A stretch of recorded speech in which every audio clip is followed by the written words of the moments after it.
This is CNN Breaking News. Welcome back to our viewers in the United States and around the world. We do have breaking news. Hillary Clinton, after being diagnosed with pneumonia, has canceled her trip to California this week. Our Dan Merricker reporting that headline just out. Let's go to him. He's in Chappaqua, New York, where Clinton is at her home. What have you learned, Dan? Yeah, it feels like we were just talking. Hillary Clinton will not be going on a 2-day California trip that was scheduled long ago. She was supposed to headline a fundraiser in San Francisco, a large fundraiser in San Francisco, tomorrow night. She was going to then fly to LA, where she had two events, two fundraisers, one with Lionel Richie and another with Diane von Furstenberg, as well as a campaign event and an appearance on the Ellen DeGeneres Show. She will not be making this trip. So right now on her calendar, the next open event will be in Las Vegas, where she is supposed to headline a rally and speak about the economy in Las Vegas on Wednesday. This is basically an acknowledgement from the Clinton campaign that this pneumonia diagnosis is an issue. And I was struck when the doctor put out a statement earlier today and said that, I advised Secretary Clinton to change her schedule. The fact that the Clinton campaign allowed that line to be in the doctor's statement was fairly telling. It nodded to the fact that A, this was an issue for them, something they took seriously, and B, that they were seriously considering the amount that they scheduled Secretary Clinton. The way that she raises money, the way that she's raised money throughout this campaign has been very labor intensive. It requires her going from place to place, headlining events like the one she was supposed to do in the next 2 days. She's headlined over 330 fundraisers as a candidate and over 37, I think it was exactly 37 in August. That's a lot of work, and it's a lot of time spent raising money. There are serious questions within the Clinton campaign tonight, whether they are overscheduling her, whether they had too much on her plate. And the biggest sign of that is the fact that on Friday they learned that she was diagnosed with pneumonia from her doctor. But she continued. She continued to do two fundraisers and a large national security event. Dan, have we gotten any update from Hillary Clinton's campaign or her doctor since this initial update a few hours ago, where they said she has pneumonia, but she's rehydrated and, quote, recovering nicely? That came, and then it was hours until we've learned that she canceled the trip. Any update from her campaign just on how she's doing or why this decision to cancel it? Any change in her health? No, they're basically saying that she's recovering, the same thing they said hours ago. And she clearly tried to squash any thought that she was really sick when she walked out of Chelsea Clinton's apartment in Manhattan. Her campaign was well aware cameras were there. The press pool had been escorted to a position to see her walk out.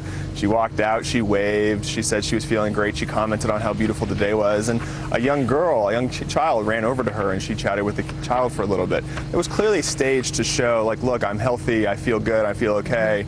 She came back to the house, was observed by the doctor. And I think more than anything, this cancellation is an acknowledgement that she had a lot on her plate for the last week or two, and acknowledgement that they maybe shouldn't have gone forward with as much as they did on Friday, given that she had been diagnosed with pneumonia.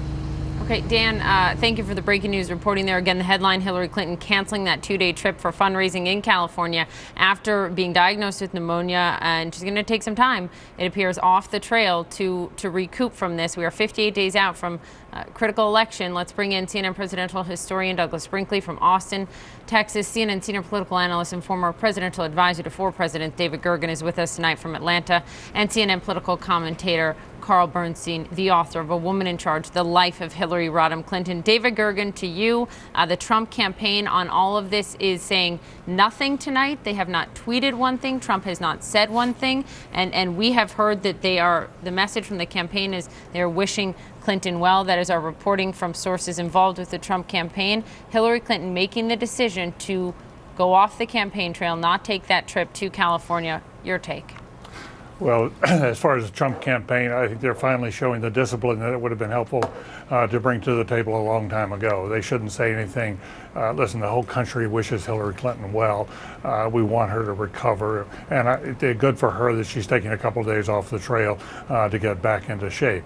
That said, I must tell you that, echoing Carl Bernstein just a few moments ago, they would have been so much wiser to have dealt with this pneumonia on Friday and just put out a statement. Listen, candidates routinely come down with illnesses in these presidential campaigns. These are grueling experiences. And Hillary Clinton has come down. She's been diagnosed with pneumonia. She's going to get over it. She'll be back on the trail soon. Then all of this would have evaporated. As it stands now, she is seen once again, even as she was trying to tell, I'm going to be more transparent, she's seen as like they were covering it until they were forced. Their hands were forced. So David, why do you think she didn't? Why do you think the campaign did not do that? Even this morning, the statement that Nick Merrill, her spokesman, put out was that she was overheated. He could have at that time said she had pneumonia. He did not. Exactly. Poppy, it's the most baffling question surrounding Hillary Clinton and her campaign. This woman is so accomplished in so many ways. It's so obvious. It's so obvious that they're not helping themselves and really living up to their responsibilities as a candidate. It is absolutely true that Donald Trump has covered up far more, and both these candidates ought to be held to a much higher standard. But that having said, tonight we're dealing with a story that suddenly has been given legs. You know, the alternative right was pushing all these conspiracy theories, but tonight we're into a situation where it is a legitimate campaign issue about her health. People do need to know, and I think she will release her health records, detailed health records, as I think Mr. Trump will eventually be forced to do with his health records. Historically, as Douglas Brinkley will tell you, way back when Franklin Roosevelt could cover up that he was in a wheelchair. You know, in Hyde Park, where his museum is, there are thousands of pictures of FDR as president, only 2 showing him in a wheelchair that he couldn't walk. John F. Kennedy lied to us about his health care. But in recent years, Poppy, it has been required, expected especially of candidates either approaching or in their 70s, Ronald Reagan, Bob Dole, John McCain, all of them had to release their health care records. So Douglas Brinkley, to that, you're a presidential historian. Speak to the history here. On how much this affects how people vote a candidate's health or critically perceived health, and also the fact that in recent elections, John McCain, for example, we've known a lot more about the health of the candidates than we do this time around. Well, that's right, and I agree with everything David Gergen just said. I would add that one of the problems Hillary Clinton has is that concussion back in 2012, and she had double vision, and it was sort of an unusual 2-month period for her, and nobody really knows what that's all about, and that's fed some of the conspiracy theories. But the fact of the matter is, I think the Clinton campaign, the fact that here's Friday, they got a morning diagnosis of pneumonia and had her run one of the most grueling schedules I can imagine. I'm sure she wanted to, but it was in that moment Friday when that basket of deplorables comment came out by doing another fundraiser that wasn't necessary when she should have taken a lot of the weekend off. So she's starting this week not only canceling California, but I'm afraid that baskets of deplorables is going to be haunting her campaign for weeks to come. So the best thing she could do is what she's doing: reboot, recharge, take a few days off, maybe pick up the Ellen DeGeneres interview, maybe give that the exclusive on the recovering of pneumonia, and then get to Las Vegas and start doing rallies, not just fundraisers. And again, our Jeff Zeleny just reporting that Hillary Clinton's campaign press secretary, Nick Merrill, is coming out and confirming what aides told our Dan Merica, that indeed she will not be going to California Monday or Tuesday. Carl Bernstein, you know the woman, you wrote the book on her. As Joe Johns was reporting earlier, look, this is someone who powers through. What do you expect her to do now? Clearly, she's resting at home. What will her next step be? I don't think we can predict. I think we can hope that some people around her will finally say, Hillary, you've got to open up in all kinds of ways here, because that's when you're really at your best. But I think, among other things, she and her doctor need to be in front of the press for an hour with medical records and discussing and open to questions about her medical history. And Donald Trump needs to do the same, and we need to demand it of both of them. But we have got to start looking at the whole lives of these two candidates, and with some real context And one of the things that will help is, indeed, as Doug Brinkley says, perhaps she ought to be doing fewer fundraisers and more substantive relating to the people who vote in this country. I think it would help her immensely. Donald Trump actually has done very well by avoiding some of this fundraising and going straight to the people of the country. I think she ought to try it. And enough of the high rollers, even though conventional political wisdom says this is the way you do it, it's not working for her. She needs to really reassess in these last days of the campaign about going to all of her strengths as somebody with great experience, knowledge. Look, today we had the World Trade Center 15th anniversary, life and death. We saw this magnificent documentary, and we need to know which of these two candidates really can we trust to fight ISIS, to deal with a world of terrorism. And I don't think there's much question about who has the credentials, but she also has got to open up some. Let me bring in Joe Johns again, our senior Washington correspondent, because like Carl Bernstein, you have covered Hillary Clinton in depth for a matter of decades now. Look, she's resting at home, Joe. She's not going to these fundraisers on the West Coast. Do you believe that she will do, as Carl Bernstein suggests, hold a big press conference with her doctor, come out with her medical records? Because I think the context of this is so important. As David Gergen said earlier, this comes in the context of some top Trump surrogates, the candidate himself, making sort of unfounded claims about her health or why she wasn't on the campaign trail, they said. Now this is a legitimate health concern. So there's that context that needs to be considered as well. Yeah, I think that's just the question. You've really hit on it right there. How will they handle this going forward?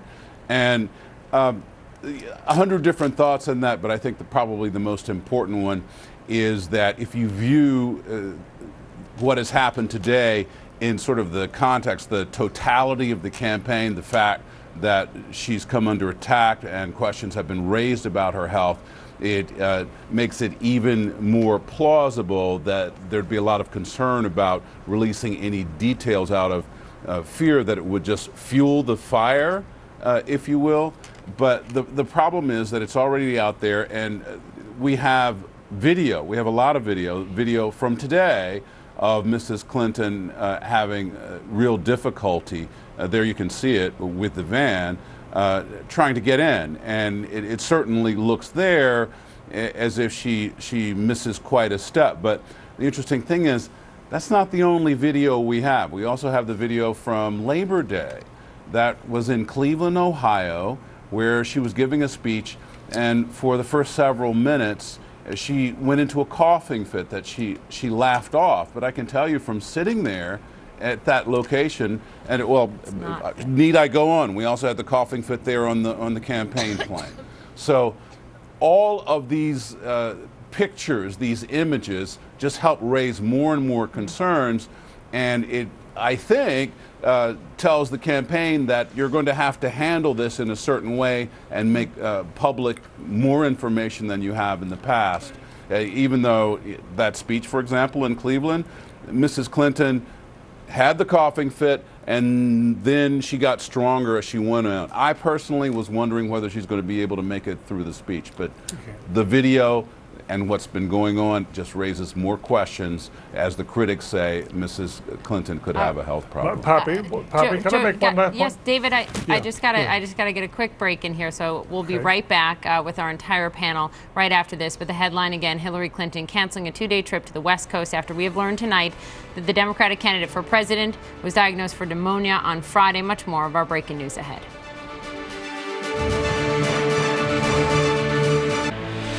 This is CNN Breaking News. Welcome back to our viewers here in the United States and around the world. We are following breaking news tonight. The Hillary Clinton campaign confirming now that she will no longer travel to California to campaign and fundraise tomorrow. This after being diagnosed, we've learned, with pneumonia. The announcement coming after a bystander captured this video of Clinton leaving a 9/11 commemoration ceremony early today in New York. You can see her struggling to get in a van. She wobbles a bit. She seems to stumble. The Secret Service is around her. Her doctor says she overheated at the event. She was taken then to her daughter Chelsea's apartment in New York City. She emerged a short time later and said to the crowds that she felt great.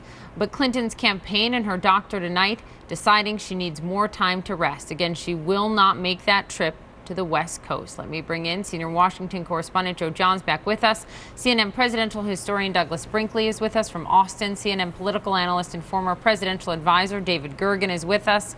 And also CNN political commentator Carl Bernstein, the author of A Woman in Charge, The Life of Hillary Rodham Clinton. David Gergen, before the break, you wanted to jump in. Your thoughts? Poppy, in my judgment, she has 2 weeks to get these health records out. The first debate is 2 weeks away. She wants to dispose of this issue before she gets there. If in fact her health is good, this will be a 2-day, 3-day story, and then she can go into the debate on the offensive. I put all my tax records out there. I put my health records out there. And you, Donald Trump, you've been hiding, and you owe it to the American people to put them out. She can put him on the defensive. But if she waits beyond the 2 weeks, it's going to, both sides are going to be under fire from moderators and under a lot of pressure, and they're going to be on the defensive. I would think she'd do it now and do it quickly, maybe the end of this week. Carl Bernstein, to you, do you think now that she will be off the trail? We know at least she's not going to California for 2 days. We don't know whether she'll be on the trail elsewhere all in the next 2 days, but we do know she's not going to the West Coast. So if she is off the trail for a few days, resting and recuperating, do you think some of the big names, need to get out there and campaign for her? Do we need to see more of Tim Kaine? Do we need to see more of President Obama campaigning for her, Joe Biden in her absence, or does that just draw attention to her absence? No, I think they're going to be out there from here until Election Day, and we know that already. I think that there's one thing that the campaign and the press can do here, and that is to demand that Donald Trump as well appear with his doctor, and particularly records that have to do with heart, statins, stents. We need to know, are there heart problems there, as we would with any candidate of this age. We also want to know about the heart records of Mrs. Clinton. I think we're starting to break through here, and that we need to be asking these questions in the next 2 weeks are a real opportunity for the press and for both of these candidates to level with us. From a historical perspective, Douglas Brinkley, as a presidential historian, how do health events akin to this affect the voter this far out, less than 2 months out from an election? Well, let's remember when Barack Obama in 2012 ran against Mitt Romney. He was preparing for the debates. He prepared in Henderson, Nevada, sea level or below sea level, and suddenly the debate was in Denver, and he did terribly in his first debate, and he blamed it on altitude sickness. That these elections can hinge on these sorts of things. So, and the other problem I think Hillary Clinton faces if she doesn't release the medical records quickly is that Donald Trump very well might just do it. He might just release his and hold a press conference and then start demanding that she does, and she would suddenly be in a defensive crouch. John Kerry, when he ran in 2004, had prostate cancer, and it slowed him down, but that was in the spring of 2004. We now are really 58 days to the election. This is an inconvenient illness, and I think she's going to have to figure out a way to find this as a positive this week, and that would only be by talking straight to the press, being transparent, and releasing her medical records the way Carl Bernstein just suggested. Yeah, well, the campaign was not transparent in this diagnosis. I mean, they got this diagnosis on Friday. Yeah. This morning, when she had the stumble and had to leave early and get into the van, her campaign came out with a statement. The only detail was that she, quote, overheated, and then it was hours and hours later until this evening when her doctor released this statement, Joe Johns, that she indeed was diagnosed with pneumonia. Do we have any idea from the campaign or advisors on why they didn't come out with this sooner? Absolutely not a clue. All we know is that Hillary Clinton had a very busy day on Friday, and she powered through that day. She had a meeting with national security advisors from both parties, sat down, talked to them, then walked out and gave a statement and took a few questions. She had that interview with Chris Cuomo with CNN. Then she went to the fundraiser that night. So full day for Hillary Clinton there, and a little bit of rest time yesterday, then back over to the memorial today. and that's when we actually saw the effects of it. So no clear indication from the campaign about why they didn't just put out a statement, say, she's not doing well right now, she has pneumonia, and she needs to rest. Right. But it's, you know, this is the middle of a very tough campaign, and the numbers are pretty close, and I wouldn't be surprised if we went to and asked some questions about that. It might be that the candidate herself was a little reluctant to shut down. David Gergen, final I'd like thought to very add quickly. one thing here, if we do, and that is that her lack of transparency, which goes back way back to the Arkansas years, has for the most part served her and Bill Clinton well, which is to say they have won. But this election cycle, it has not served her well. It has almost buried her. It has made Donald Trump a credible possibility for the presidency of the United States, at least in terms of the numbers. It's not working. It hasn't worked.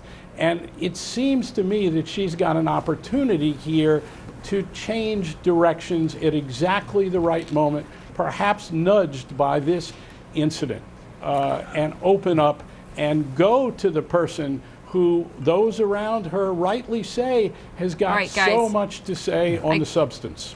I've got to leave it there. Douglas Brinkley, David Gergen, Carl Bernstein, Joe Johns, all for us tonight. Thank you very much.